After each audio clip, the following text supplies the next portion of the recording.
Good evening, everyone. Some people are sick tonight, so we are going to take a break. We're going to air a classic edition. This is This Week in Paranormal, episode number 4. I hope you enjoy it.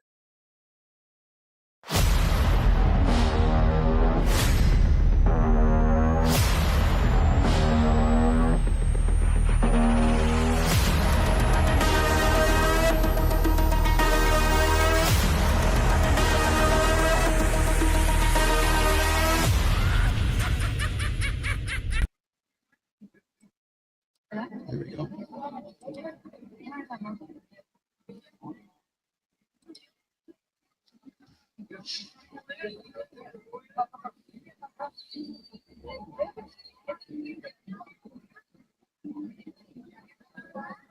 Makes you wonder, are they on a plane? Looking out the plane window, for example?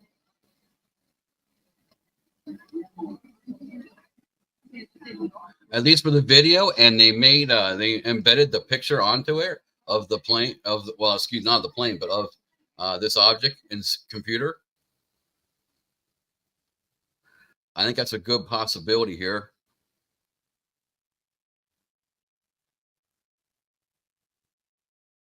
Please feel free to comment what you think it is.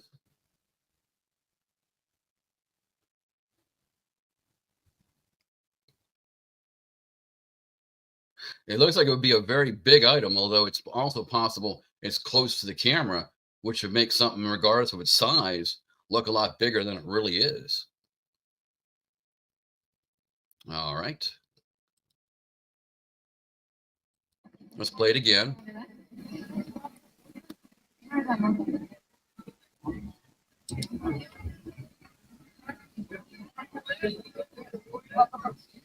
There is some audio coming through. Can you hear it?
Also, if please help us out for the algorithm. Please feel free to give us a thumbs up or a like.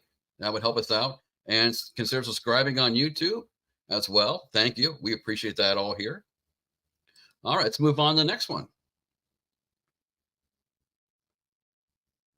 This involves a orb from Australia that stops right in front for a while and then takes off in a really high speed.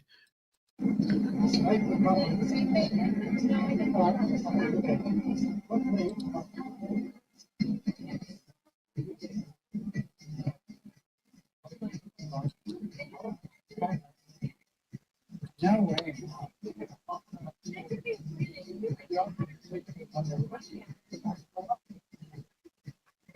It is not real.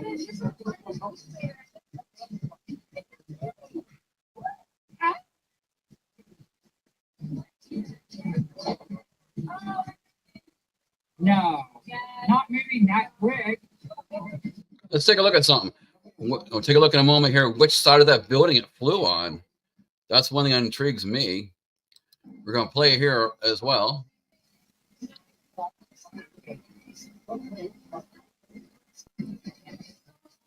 I think it flies on this side of the building, which would be kind of interesting. I think initially it's a good chance it's a drone. It is not real.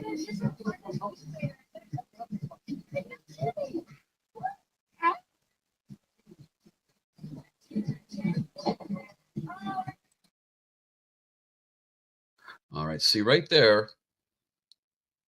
It's on this side of that building. And whatever it is very small. It is a good distance.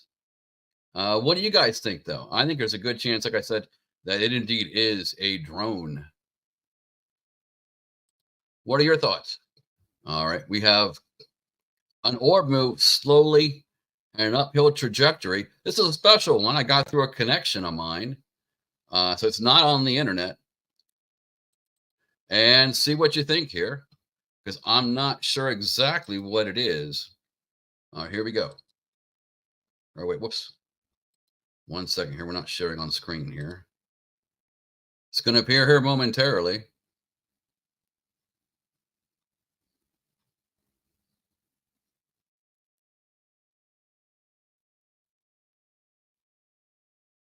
It's interesting how it moves really slowly and then moves right along the edge of the camera. We'll play that again here.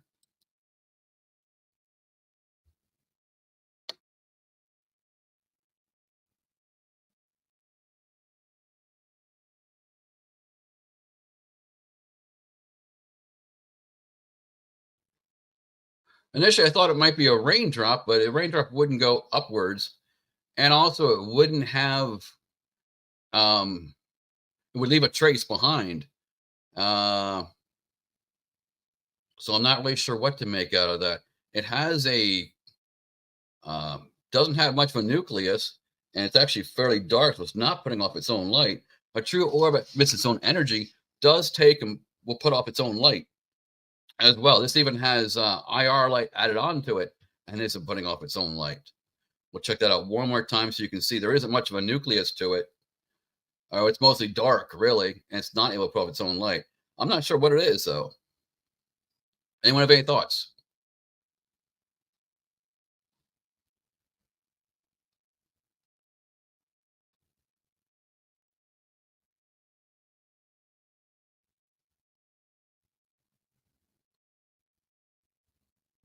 All right, we're going to go on to the next one here. This is Andrew Jackson's home in Hermitage, taken in 2022 from the children's room. This is a picture. Here we go. Do we have a circle as well to make it nice and convenient?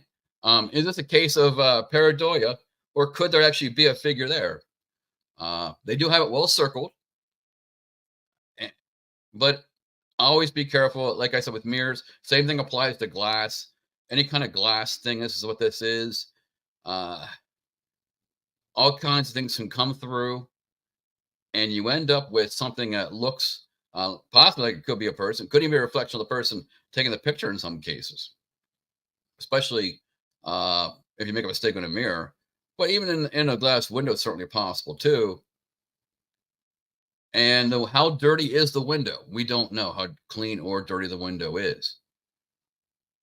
So it's hard to tell what that is. I would have to say it's probably pareidolia. And anytime you have to circle something on a picture, not looking good for chances of it being authentic. I don't think it's a purposeful hoax, though. That I don't believe. Your thoughts? Anybody have any thoughts out there?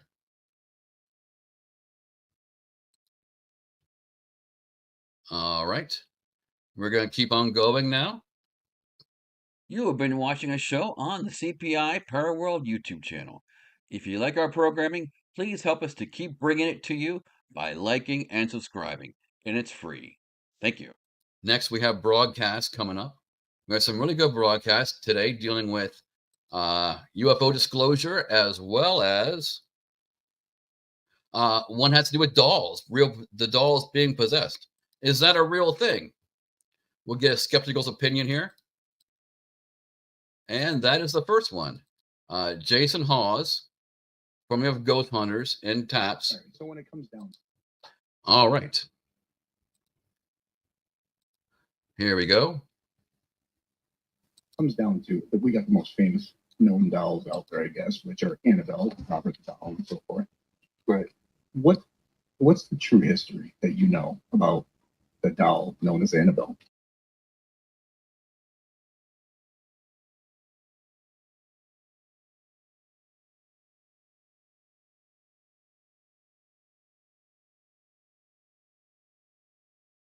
I mean, I know it's nothing like the one that you've seen in the movies. Right. This Not at all. creepy thing, but it's just a Raggedy Ann doll.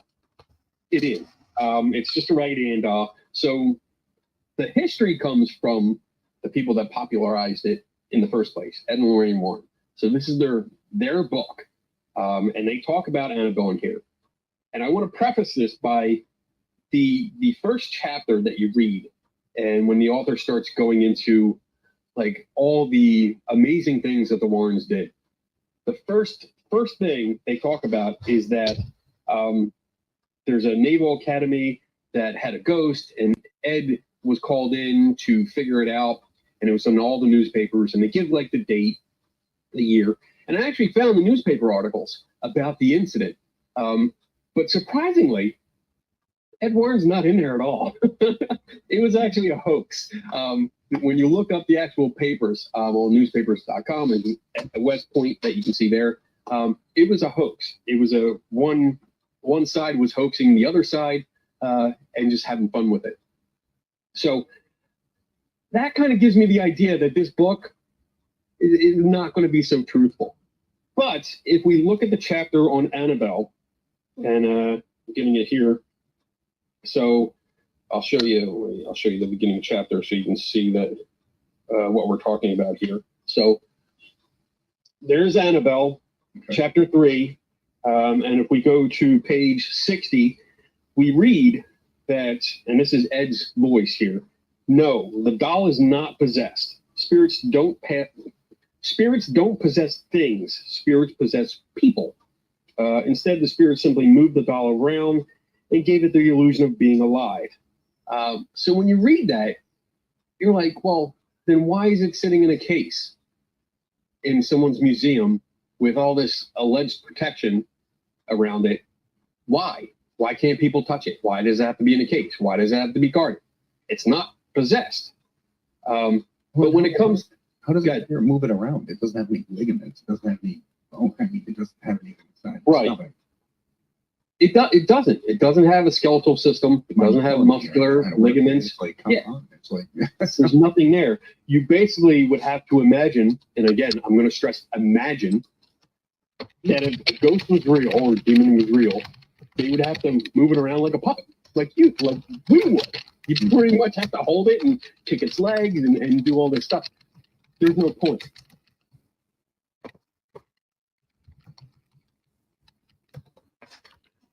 All right. What did you guys think of that by chance? And I think there was a valid point. I went and visited Robert the Doll myself once. In the end, I was highly skeptical. I was not allowed to shoot video on it when I was there, and I wasn't overly impressed. All right, at this time we have Dalen Spratt of Ghost Brothers. And, all right, 1 second here.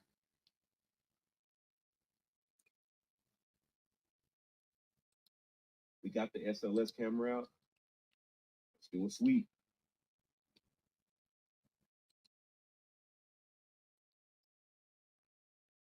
Okay.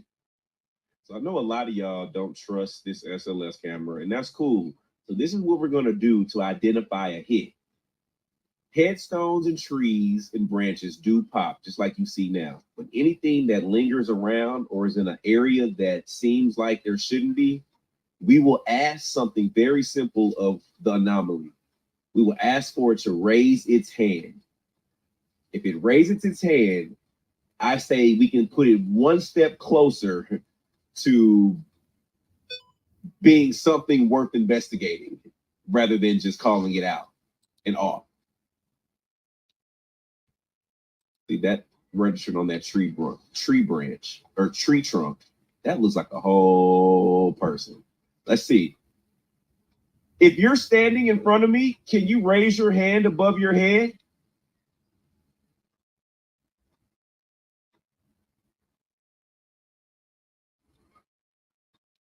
Can you raise your hand above your head? Y'all, does it look like it's trying to?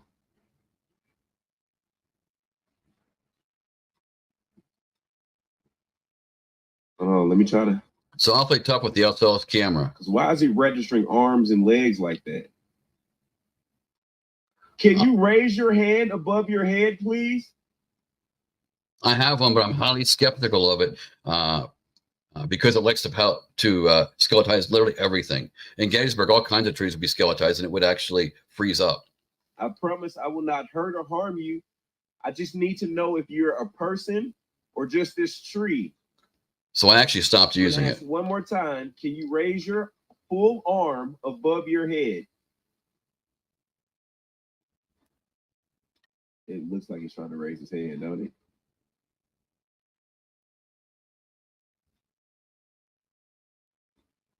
It's like this hand over here is like he keeps trying to move, or it looks like it keeps trying to move. But all right, that goes against my rule, y'all. I'm gonna say it's not. At least he has the good rule in terms of analyzing it to see if it really is something. That's a good thing. I agree with that. Making it do something to tell that you really do have something real, or that you might have something. All right, let's go on to the next one. The one thing I just want to say about this Richard Dolan. The one thing I just want to say about this emphasis on we must have good data. Sean Kirkpatrick, formerly of Arrow, made such statements several times. The recent Arrow report, which just came out, that's one of the new things that came out last month, of course, emphasized this need for rigor and data, rigor and transparency. Here's my problem with all of that. One implication that you get from all of these people is that we have not had good data on the UFO subject. What we have are these reports that you can just see they dismiss with a wave of a hand. And what I'm talking about are the thousands upon thousands and more thousands of eyewitness testimonies of UFOs over 70, 80 or more years. That just gets dismissed. That's not considered data. That's not even considered anything. So as if it never really happened. And that's horrible, because when you're talking about data, the human eyeballs and the human brain are the key data receptacles that we have as a species. We're quite good, in fact, at seeing things. We're quite good at hearing things. We're quite good as a species at perceiving the external world and making judgments based on it. We're not infallible, but we're pretty good. We've had very good success as a species in trusting our eyeballs for obtaining data. And so when you get these government people talking again and again about we need better data, I know what they're talking about, and we all want the best level of data that is possible. That includes all forms of electronic acquisition data. Yes, no question. But to ignore, which is really what we're seeing, the mass of profound numbers of UFO experiences that people around the world have all the time. To me, that's not a good sign. And, I think responsible research needs to find a way to cut through that and to be able to resuscitate what the things that have made the UFO subject so powerful for the past 80 years, which are the actual experiences that people have. That has gotten lost in the shuffle. And I'm including things as dramatic as personal encounters as well, and including abductions or alleged contact experiences, all of that. Now we're going to go to Paranormal Spectrum on Untold Radio Network. Where do we stand? Host Barnaby Jones speak with Brandon from Supernatural Inc. about the UFO whistleblowers as well, and what they said here. There was a big breakout in this whole discussion, and that is when the whistleblower, as you said, David Grush, came forward. Right. And David Grush was basically, he's a major player in the White House. He was in charge of briefing the president on a daily basis on all topics, not just UFOs. So he was read into a lot of the phenomenon, a lot of the military things, a lot of all of this stuff. And he came forward and said, if you're going to have these hearings, here is all the stuff that I know. And he gave Congress names, dates, evidence, everything. Now that's not in the hearing because a lot of that stuff, they keep saying things of you need to be read into certain things. Correct. Yeah, and it's a big need to know. That's the whole counterintelligence agencies or any type. If you don't need to know, they're not going to read you in. You're not going to hear it. And there's a lot of closed door hearings that you don't hear about. That's not publicized, and that's probably, hopefully, where that information is being divulged. Because if not, then that means they're not going to do it. Yes, those are skips. I don't know what it stands for. Right. But it's a skip. You hear them talk about it multiple times during that hearing, and they have had a skip with David Grush since that hearing. So some of Congress and some of the people on that have had that. There was two other guys at that. One was Ryan Graves. He was a military witness that I believe he said that he saw one of these crafts on a military base. Correct. And he touched it. Right. Said that it like had a vibrating kind of feel to it and just weird stuff. I highly recommend, like I said, to go and check out that like hour or 2 hours long. But yes. So that's and if you go back and you watch the whistleblowers, I mean, there's some amazing info. Like one guy says that he was cut off by a UFO that had not only extraterrestrial but human military. Probably, hopefully, where that information is being divulged. Because if not, then that means they're not going to do anything. Yes, those are skips. I don't know what it stands for. Right. But it's a skip. You hear them talk about it multiple times during that hearing, and they have had a skip with David Grush since that hearing. So some of Congress and some of the people on that have had that. There was two other guys at that. One was Ryan Graves. He was a military witness that I believe he said that he saw one of these crafts on a military base. Correct. And he touched it. Right. Said that it like had a vibrating kind of feel to it and just weird stuff. I highly recommend, like I said, to go and check out that like hour or 2 hours long. But